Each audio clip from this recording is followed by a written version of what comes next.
তখন ওনার কাছে যখন প্রশ্ন করা হয় উনি বলছে মাংসের পরিবর্তে কাঁঠাল খাও। যারা নিজেদেরকে খুব শক্তিশালী এবং নিজেদেরকে খুব ক্ষমতাবান বলে দাবি করেছে, এই পর্যন্ত পৃথিবীতে আল্লাহ পাক বিভিন্নভাবে তাদেরকে শিক্ষা দিয়েছেন। আমরা ইতিহাস দেখি নমরুদ, ফেরাউনের মতো শাসকরা ছিল যারা নিজেদেরকে খোদা পর্যন্ত দাবি করেছে। এই শেখ মুজিবকে আমরা যেভাবে ইতিহাসে আমাদের সামনে উত্থাপন করা হয়েছিল, আমরা পরবর্তীতে প্রকৃত ইতিহাস দেখছি সে আসলে আমাদের দেশের জন্য কতটা করেছে, দেশের জন্য কি করেছে। স্বাধীনতার পূর্বের তার ইতিহাস, স্বাধীনতার পরের তার ইতিহাস সম্পূর্ণ আলাদা। মাত্র ৩-৪ বছরের শাসনের পরে এই দেশে 19৭-এর বড় ভয়াবহ দুর্ভিক্ষ দেখেছে জাতি। যখন মানুষ দেশে দুর্ভিক্ষ চলে, দেশের মানুষ যখন না খেয়ে মরে, তখন আমাদের দেশে যারা শাসক শ্রেণী ছিল, এই মুজিববাদের যারা ছিল, লেসপেন্সার ছিল, তারা বিভিন্ন চুরিধারী বিভিন্ন প্রকার, মুজিব নিজেই বলেছে আমার নিজের কম্বলটা পাইলাম না। তার মানে তার যে ঢাকার যে সভাপতি সেই সময় শামসুদ্দিন সাহেব না কি নাম করে এক ব্যক্তি ছিল, সে সব চুরি করে সব কিছু শেষ করে ফেলছে। পরবর্তীতে আসলো ওনার কন্যা, বিভিন্নভাবে উনি একজন নাটকবাজ, একজন পাগলি, একজন খুনি, একজন স্বৈরাচার। একটা দেশের প্রধানমন্ত্রী হয়ে সে দেশের 18 কোটি 20 কোটি মানুষের বিভিন্ন প্রকার তাদের সাথে নাটক করেছে।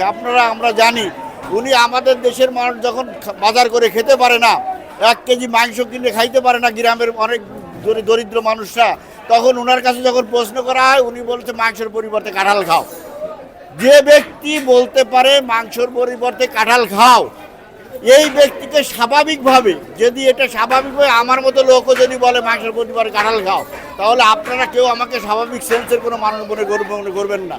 আমাকে মনে করবেন হয় এটাকে পাগলা করে পাঠানো উচিত, পাবনা পাঠানো উচিত, নতুবা অন্য কোনো জায়গায় পাঠানো উচিত। অথচ আমাদের দেশে যারা তথাকথিত আমরা বুদ্ধিজীবী মনে করি, তারা তাকে তেল মেরে বিভিন্নভাবে তার এই অপকর্মের কথা তো বলেই নাই, তাকে বিভিন্নভাবে উপরে তুলতে আমরা তাকে স্বৈরাচার বানায় ফেলছি। এই স্বৈরাচারের পরিপ্রেক্ষিতে সে আমাদের বাচ্চাদেরকে হত্যা করেছে, আমাদের 2000-এর উপর বাচ্চাদের হত্যা করেছে। আমাদের দেশকে আমরা দেখি আমাদের দেশকে একটা দেশের গণদ রাষ্ট্রে পরিণত করেছে, ভারতের দাবেদার বানায় ফেলছে। আমাদের লোকজন সীমান্তে মেরে ফেলে, আমরা কিছু বলতে পারবো না। কাজে আমরা একটা গণদ রাষ্ট্র থেকে এখন আমরা উত্তরণ হয়েছি। আমার শিক্ষণীয় হচ্ছে এই অবস্থা দেখে অদূর ভবিষ্যতে যারাই আসবে, যেরাই আসুক, আমরা চাই যারা আসুক বিএনপি, আসুক জামাত, আসুক অন্য তৃতীয় পক্ষ, কেউ ছাত্ররা, যারাই ক্ষমতায় আসুক না কেন, তাদের এর থেকে শিক্ষণীয় উচিত।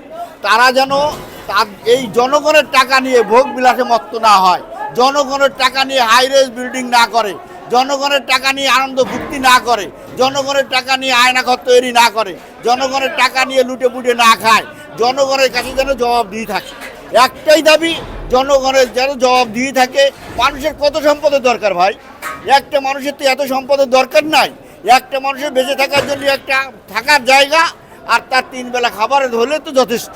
অথচ আমার দেশের জনগণ কত পরিশ্রম করে, বিদেশে অনেক প্রবাসী ভাইরা থাকে, তারা রেমিটেন্স পাঠায়, অথচ আমাদের প্রবাসী ভাইরা তাদের ফ্যামিলির সাথে যোগাযোগ নাই, বাচ্চারা থাকে, তারা থাকে বিদেশে। আমরা তাদের টাকা অনায়াসে ভাবে আপনারা দেখছেন যে সব প্রকল্প নেওয়া হয়েছে, এই প্রকল্প একটা করছে কি আমাদের কি একটা করছে আপনার ওই যে আন্ডারগ্রাউন্ড নাকি বাইপাস, সেখান থেকে নাকি প্রতিদিন খরচ হয় 11,000 কোটি টাকা না কত টাকা। How is funny? আপনাকে চিন্তা করতে হবে, জনগণের টাকার সম্পদ, এর হিসাব আমাকে দিতে হবে। আমরা পরবারে হিসাব না করি, আল্লাহর কাছে হিসাব দিতে হবে, এই চিন্তা না করি, তাহলে ভাই পরিবর্তন হবে না। দুদিনের ফানি দুনিয়া, এই ফানি দুনিয়া থেকে চলে যেতে হবে। এই চিন্তা ভাবনা যার ভিতরে নাই, তারা নিজেদেরকে মনে করবে যে দুনিয়া ছেড়ে আর জন্য যাবো না। কাজে আমার একটাই দাবি ভাই, যারা ভবিষ্যতে আসুক তারা যেন জনগণের কথা চিন্তা করে এই থেকে শিক্ষা নিয়ে দেশ চালায়।